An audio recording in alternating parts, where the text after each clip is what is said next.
Afternoon students, so welcome back to our online session. In today's sessions we are going to discuss about the concepts related to the in this session we are completely discussing about the digital signal processing and application. The main concept of our discussion is what is the relationship between the analog frequency and digital frequency for the impulse invariant techniques. So this brief introduction will take it and then we'll proceed ahead with our unit. So let us consider Z is equals to e power st. What is that actually? It's convert the n domain into Z transform. That is nothing but Z we are converting Z is equals to e power st. What is that actually in terms of polar coordinate? Z is equals to r into e power j omega. What is that actually? Sigma plus j omega. This is the omega is nothing but angular frequency, and actual this omega is nothing but digital frequency. We are just want to find out what is the difference, what is the relationship between the analog frequency and the digital frequency. We just want to find the relation of both of them. So in order to find the relation, we have to find the component part in which both.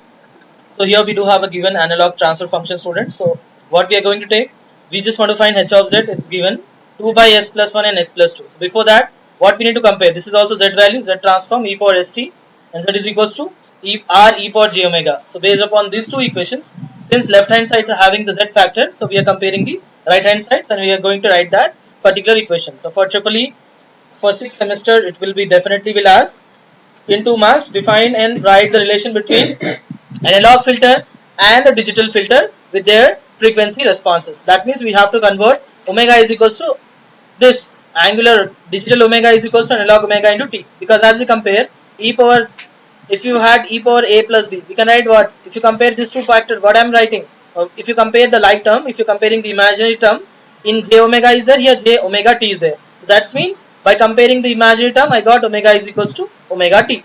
What is this omega? Omega is the digital frequency and this omega is nothing but the analog frequency. So with the help of that, we have find out the determination of that by using impulse invariance technique. This we already have covered in the previous session. So now we are proceeding with ahead with the next topic, students. So now we just want to write a next problem by considering the bilinear transformation. This also we have covered. So bilinear transformation is a technique which is conformal mapping technique that transform the imaginary axis of S plane into the unit circle of Z plane. By considering these two parameters, we are able to convert our given transformation with the help of bilinear part. So let us see how it is going to work. So basically we are just taking the example of trapezoidal formula. Trapezoidal is what actually? Integrating from a to b f of x dx can be written as b minus a by 2 upper limit minus lower limit. So we are writing reverse of it, fa minus fa plus fb. The same trapezoidal formula if I want to apply to find the equation at the end, we don't have to find all the things, we just have to write how do we convert s domain into z domain. So that we can write s is equals to 2 by t 1 minus z power minus 1 by 1 plus z power minus 1. Whenever they want to find s parameter into z parameter, we can convert by using these two concepts. So z is nothing but r z domain. If they gave a question, if they gave the function into h of s, we want to write h of z. So we have to apply this formula, s is equals to 2 by t 1 minus z power minus 1 by 1 plus z power minus 1. We can able to convert our s domain into z domain by using bilinear transformation for given series. So let us consider one problem, students. So we just want to write this one. Let us take an example of it. So by taking the example, we can able to understand how it is going to work. So now see here, using bilinear transformation technique, determine h of z for t is equals to 1 second, given h of s is equals to 2 by s square plus 3s plus 2. So what is s value now? By using bilinear transformation, so we know that according to the bilinear transformation, s is equals to 2 by t 1 minus z power minus 1 by 1 plus z power minus 1. What is t value is given in the question? T is equals to 1 second. So wherever t is there, we can substitute 1 second. So s is equals to 2 by 1. So here, what is the value of t we are writing? We are writing as 1. So 2 into 1 minus z power minus 1 by 1 plus z power minus 1. Wherever s is there, we have to replace that. So as you can see here, in our h of s, we do have s2 by s square plus 3s plus 2. What is s now? This is your complete value of s. So s is we are writing as root of, here actually 4 should be there, that's what here taken as 4. Okay, so we are just multiplying all the techniques with 4. Why we are writing this 4? Because that must be 4 here. What is this 4 is came from? This 2 we have divided by this factor. So it will be, if you multiply with this one, it will be 2x square, right? This will be 2 3 is 6x plus this will be 4. If we can write in that way, or else we can write this 2. So what is this 2 actually? We multiply with this, It is 2 square. 2 square will be 4, right? This 2 I am telling. So 2 3 is a 6. This 2 2s are 4. This should be 4 here. There is a mistake here in this written part. Okay? Don't confuse on that. So 2 as it is. Wherever s is there, we have to write this factor. 1 minus z power 1 by 1 plus z power 1 plus this 3 is there, no? 3 as it is. So how it has become 6? 3 2s are 6 into 1 minus z power minus 1 by 1 plus z power minus 1. Here we don't have s, right? So this 2 will be as it is. Clear? So this s value we are writing this whole factor. 2 square will become 4. 2 3s are become 6. Now what is the factor in this 2? What I can write? I can take LCM. 1 plus z power minus 2 is LCM. If you cross multiply it, what I can write? Here we got 1 minus z power minus 1 whole power square. Here 1 minus z power minus 1, and if you cross multiply 1 plus z power minus 1, it will be as it is. Here nothing is there, means by 1 cross multiply. So 2 into 1 plus z power minus 1 whole square, and this fraction of that will be different in the numerator. That you have to simplify. Then apply a minus b whole square for this. So a square is, what is a square here? 1 plus b square is z power minus 1 square will be z power minus 2 plus 2ab. So what is the expansion of a plus b whole square? A square plus b square plus 2ab. That we are applying in the numerator as well as we are applying in the denominator.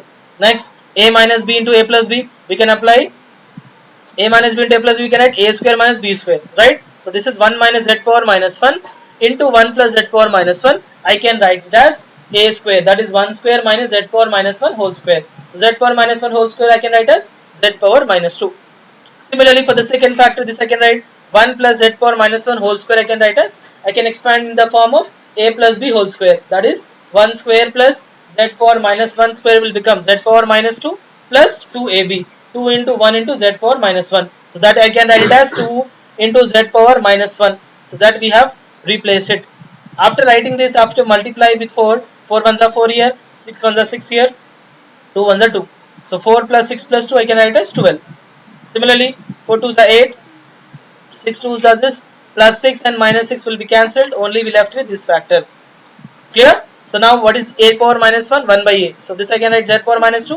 1 by z power minus 2. If I simplify, I can write in this format. So we have replaced z power minus 1 in terms of this factor. So we can write 1 by z square, right? For this term we wrote, and z power a power minus 1 we can write as 1 by a. So by taking this factor, what we can write, student? So we can write, if you see this 1 by z square, that I can cross multiply. This will be there with the first term, and similarly this 4. Since here we are taking z power minus 1, right? So this will be as it is. That 2 I am writing at the end, and 4z as it is. So whole factor we can write 2z square plus 4z plus 2 by denominator. So denominator also we had z power minus 1, right? So I can write as 1 by z. If I'll take it, if I'll multiply with the denominator, I got this whole factor. Clear? So you write in, take 2 common in the numerator. If I'll take 2 common, 2 ones are, 2 twos are, and 2 ones are. 2 I can take and 2 can I cancel with the second factor. So by taking this cancellation, in denominator also I am taking 2 common, in numerator also I am taking 2 common. At the end, I got the answer as z square plus 2z plus 1 by 6z square minus 2z is the complete answer of our given term. So that's the question you will definitely get for the 4 marks. For triple E engineering, this will be there for the 4 marks. So just try to make these questions and change the value and try to practice. So we do have one more questions. In the same factors, you try to take the different numericals and try to find out, refer the previous papers. Similarly, we are proceeding with the next part, that is nothing but the specification of digital IAR low pass filter. So basically, we do have a different kinds of filters. When we start from the LPF with the BPF, low pass filter, band pass filter, high pass filter, band stop filter, we do have these all parameters. So by taking these all concepts, we need to find out how do we specify the digital IAR low pass filters. So to do this specification, we should use omega P. What is P stands for? Pass band. What is omega is? Frequency in the stop band. If you take both the values, like a frequency in the pass band and the frequency in the stop band, you can able to find out its gain. So gain in the stop band and with respect to the gain in the pass band. By taking these gains and by taking these particular frequencies, we can able to analyze the given analysis of that particular filters. So we are going to design, students, so based upon the specification of digital IR filtering, we are going to take the low pass filter, high pass filter, band pass filter and band stop filter. So by taking these all parameters, we are going to find out the answers. So let us see, students, so the specification of our digital IR filters for low pass. So in that, what I am doing, I am taking one response. The low pass means it allows the lower frequency to attenuate the higher frequency. So we'll write low pass filter in this format. This is our lower frequency component till omega P. After that omega p, when it is going to omega s, this is what higher frequency component, it will resist. So that's what I'm writing alpha p, attenuation in the pass band. Alpha s is nothing but the attenuation in the stop band. So we both will take it, and we just want to take a relation of it, gain of it. So 1 by ap means gain of pass band, 1 by as gain of stop band. These are two attenuations we have.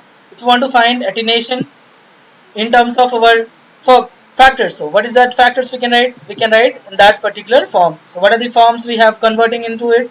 We are writing omega p, pass band h frequency, omega s, stop band h frequency, delta p, anti of ripples in the pass band, delta s, whatever we are writing, anti of ripples in the stop band, anti is nothing but anti-log. Anti-log, how do we find? 10 power, that will become anti-log. What is log actually?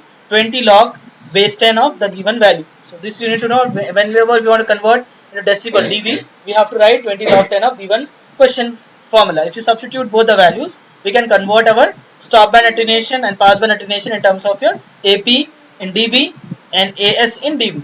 Clear? So we'll apply these two particular format in order to convert into the stop band pass band attenuation and the gain of the stop band, gain of the pass band. That's how we design the, which kind of filters we're talking about? We're talking about the low pass filters. So that's it about today's session, students. In tomorrow's sessions, we are going to continue with the same concepts related to the bilinear transformation and the impulse invariant transformation, and we are going to design some sort of problem based upon that. That's it. Thank you so much for that today's session. So try to write them as things and maintain the running notes. Take care. Goodbye.